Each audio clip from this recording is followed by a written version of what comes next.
Good morning. I just wanted to show you quickly how I harvest the wheat because it's easy, but I didn't know how to type it out. And it's early morning for me, so if you're like, wow, she's tired looking, yep, that's my tired face. And it's Florida summer, so I am being eaten up.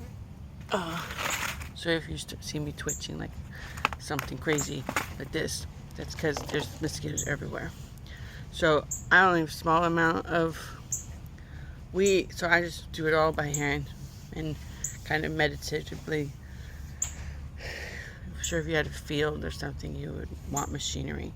So I just cut mine just with hand scissors, a little bit at a time. And then I take, this is the head, and as I saw the other day, I can just plant this if I want to go back in the ground the way it is.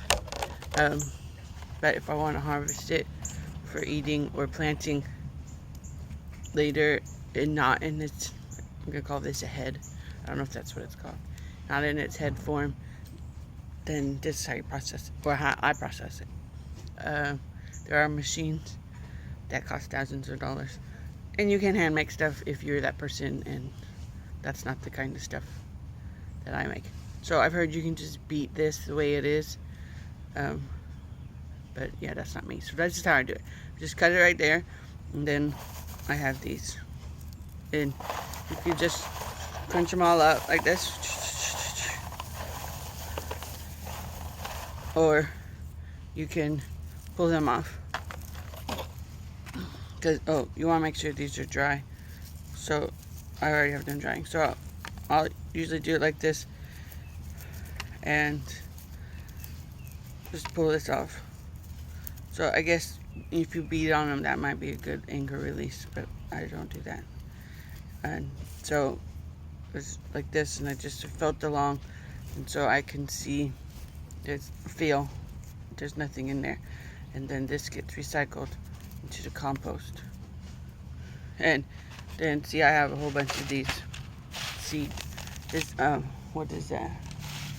Wheat and chaff is what the Bible calls it. And so then you have this.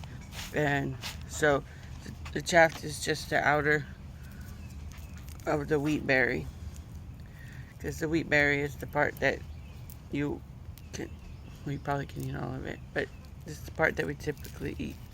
Now mine looks like frost damage because we had a late freeze. I actually don't know if it's safe to eat or not. So these are a little deformed, but I don't intend to actually eat them. I tend to replant them. Then, so you'll go from this to this little guy right here. Let's see. There we go.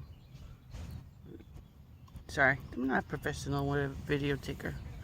And then you'll get it down to this little guy right here. And it's gonna have a little dimple that runs through the middle. And I can't get to it. Anyway, it's just traditional wheat berry, and you can look it up if you care that much. And so then you can get them like this, some more. And the lighter stuff will fly away in the wind. Most people use fans, but my fan is inside, and then I end up with all my little wheat pieces inside on the ground, and that's not where I want to. And I find this really good breathing exercise. So then you just breathe on it. I don't know, can you catch it in the camera? And the chaff will fly away. And then you will end up with the seeds in the bottom.